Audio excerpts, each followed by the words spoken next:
আসসালামু আলাইকুম রহমতুল্লাহি ওবরাকাতু। আমি আশরাফ মাশাল্লাহ ভাইয়া পেজ থেকে বলছি। একটা সত্য কথা কি কি জানেন? মানে আগে যখন আমাদের ঘরে ওয়াইফাই ছিল না, আমার আপুদের বাসায় কিন্তু ওয়াইফাই ছিল।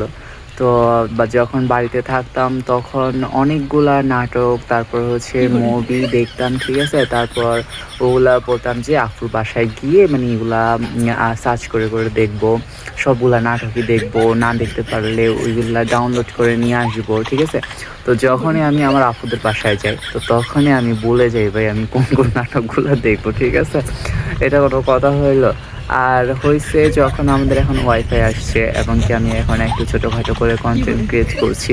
তো এটার মধ্যে কি হয়েছে কি আমি যখন ফোনটা রেখে দিই বা ঘুমাইতে যাই, তো তখন আমার কাছে মনে হয় যেন ঠিক আছে এরকম একটা ফানি কনটেন্ট বানাবো। হ্যাঁ, ঠিক আছে ওইরকম করে একটা কনটেন্ট বানাবো, ঠিক আছে?